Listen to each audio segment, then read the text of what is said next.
Hello बच्चों, आज हम एक अलग किस्म के जीव यानी कि माइक्रोब्स, सूक्ष्म जीव के बारे में पढ़ेंगे। माइक्रोब्स क्या हैं, वे अन्य प्राणियों से कैसे अलग हैं, चलो सीखते हैं। हम अपने चारों ओर कई प्रकार के प्राणियों को देखते हैं। ऐसे प्राणी जिन्हें हम अपनी आंखों से नहीं देख सकते, ये बहुत छोटे होने के कारण इन्हें हम अपनी नग्न आंखों से नहीं देख पाते, तो उन्हें देखने के लिए हमें माइक्रोस्कोप की आवश्यकता होती है। ये छोटे प्राणी सभी जगह होते हैं, जैसे हवा, पानी, मिट्टी, यहाँ तक कि हमारे शरीर में भी होते हैं। माइक्रोस्कोप से देखने के कारण हम इन्हें माइक्रोब्स भी कहते हैं। कुछ माइक्रोब्स अच्छे होते हैं और कुछ बुरे भी। कई माइक्रोब से बीमारियां होती हैं, इसीलिए हम इन्हें रोगाणु या जर्म्स कहते हैं। क्या आपको पता है, सभी माइक्रोब्स हानिकारक नहीं होते। कुछ बुरे होते हैं और कुछ अच्छे माइक्रोब्स भी होते हैं। क्या आपने अपनी माँ को दूध से दही बनाते हुए देखा है? बैक्टीरिया एक तरह का माइक्रोब्स होता है जो दूध से दही बनाने का कार्य करता है। ये बैक्टीरिया क्या है? ये बहुत ही एक सेल वाले छोटे जीव होते हैं जो हमारे चारों ओर मौजूद होते हैं। ये खुद का खाना नहीं बनाते। इनका भोजन जीव या निर्जीव पदार्थ हैं। ये दो तरह के होते हैं, पैरासाइटिक बैक्टीरिया जो प्राणियों में से अपना खाना निकाल कर खाते हैं और जीते हैं, और दूसरा सैप्रोफाइटिक बैक्टीरिया जो जीव या निर्जीव यानी कि मरे हुए और सड़े हुए पदार्थों में से अपना खाना निकाल कर जीते हैं। तो आप जान ही गए होंगे कि कुछ बैक्टीरिया हमारे जीवन में हर रोज मदद करते हैं, जैसे दूध से दही बनाने में, या फिर सैप्रोफाइटिक बैक्टीरिया निर्जीव या सड़े हुए पौधे और जानवरों को खाकर उनके छोटे छोटे कण को मिट्टी में मिला देते हैं। इससे साफ वातावरण और खाद भरी मिट्टी मिलती है।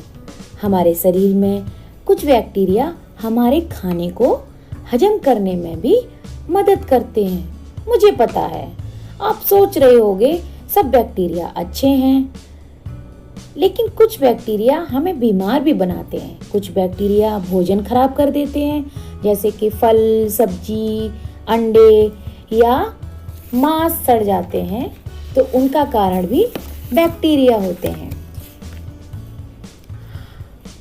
घाव को कभी भी खुला नहीं छोड़ना चाहिए, क्योंकि बैक्टीरिया पैदा होकर उसे और गहरा बना देते हैं। बैक्टीरिया से टीबी, टाइफाइड, कॉलेरा जैसी बीमारियां होती हैं। कुछ हमारे दांत को भी खराब कर देते हैं। इन बैक्टीरिया को पैथोजेनिक बैक्टीरिया कहते हैं, यानी कि रोग जनित। आपको उत्सुकता तो जरूर होगी कि ये कैसे उत्पन्न होते हैं। ये अंडे देते हैं या मैमल्स की तरह बच्चों को जन्म देते हैं? दोनों ही सही नहीं है। ये यूनिसेलुलर होने के कारण दो टुकड़ों में होकर खुद को अपने ही जैसे दो बैक्टीरिया बना देते हैं। ताज्जुब है ना? ये बहुत जल्दी बढ़ते हैं और सही स्थितियां होने पर ये हर आधे घंटे में 1 से 2 बन जाते हैं। या आपको कभी सर्दी, खांसी या गले में खराश या नाक से पानी आया है? तो ऐसी बीमारियां क्यों होती हैं? ये मामूली सर्दी जिसका कारण वायरस होता है। चिकन पॉक्स भी वायरस के कारण होता है। ये वायरस दूसरी तरह का माइक्रोब्स है। ये बैक्टीरिया से भी छोटे होते हैं। ये बहुत से आकार में होते हैं। ये अन्य प्राणियों के अंदर जीते हैं। सर्दी और चिकन पॉक्स ही नहीं, मम्स, इन्फ्लुएंजा आदि बीमारियों के कारण भी वायरस ही होते हैं। तो आप देख सकते हैं कि वायरस कितने हानिकारक। अरे ये क्या, ये ब्रेड को किसने खराब कर दिया?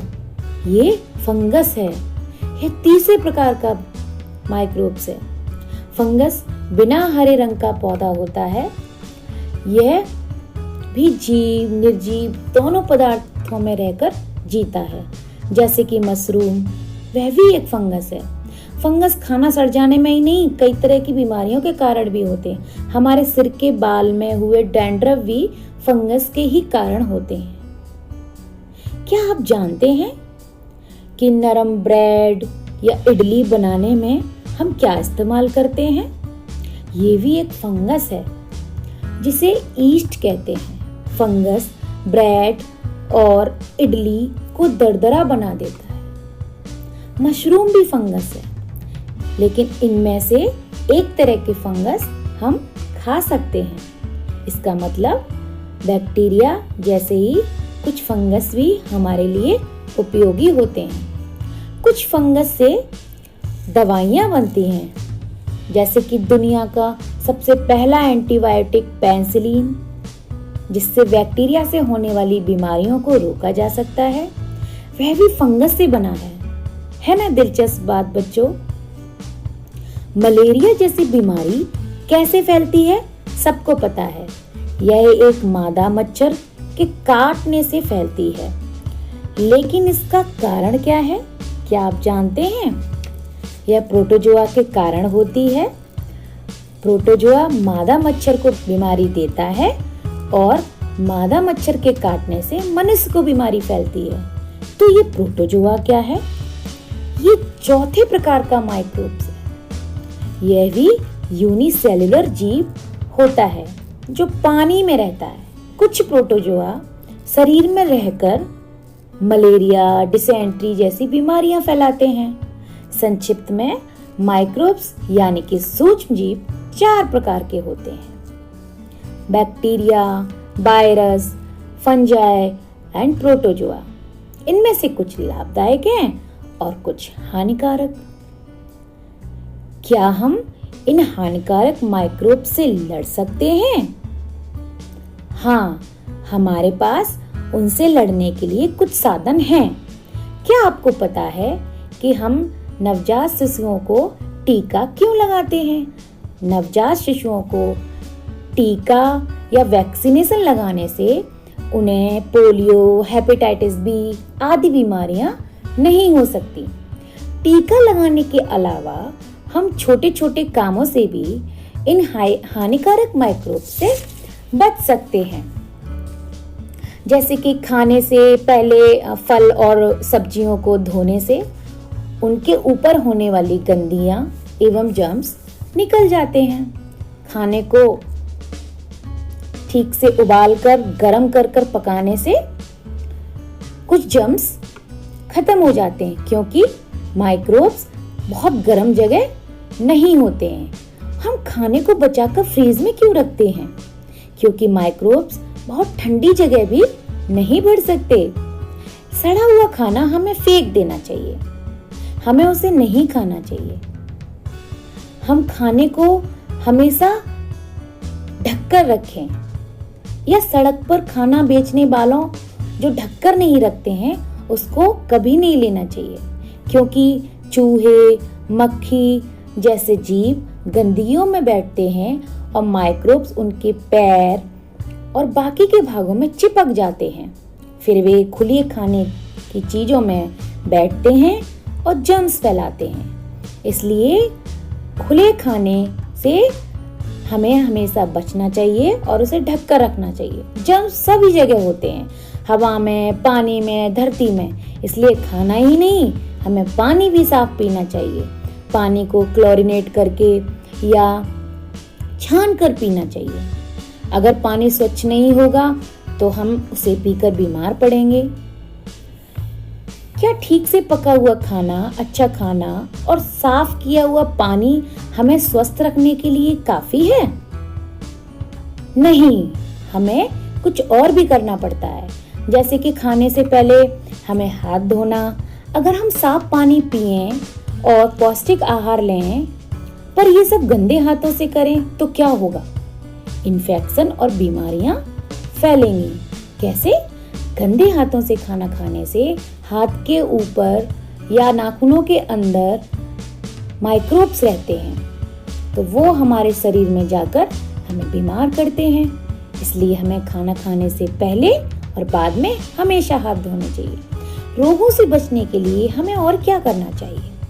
अगर हमें सर्दी हो या खांसी हो तो हमें छींकने से और खांसने से पहले मुंह को ढक लेना चाहिए, ताकि ये सर्दी एक से दूसरे और दूसरे से तीसरे को ना फैले। आप बच्चों को पालतू जानवर जैसे कुत्ता, बिल्ली बहुत पसंद होंगे, पर आपको इनकी अच्छे से देखभाल करनी चाहिए। जानवरों को साफ रखना चाहिए, क्योंकि जानवरों से भी बीमारियां फैल सकती हैं। हमें अपना भोजन कभी भी जानवरों के साथ नहीं खाना चाहिए। इनके साथ खेलने के बाद हमें अपने हाथ ठीक से धोने चाहिए। चोट लगने पर हमें अपने चोट को और घाव को कभी खुला नहीं छोड़ना चाहिए, ताकि घाव में जर्म्स ना हो जाए। तो अब आप समझ ही गए होंगे कि जर्म्स कैसे बीमारियां फैलाते हैं और हम इनसे कैसे बच सकते हैं। जर्म्स नमी और गंदगी की जगह पसंद करते हैं, तो इनसे लड़ने के लिए सफाई से बेहतर कोई हथियार नहीं। इसलिए सब जगह साफ रखें और जर्म्स से बचे रहें। तो आज के लिए इतना ही बच्चों। Thank you.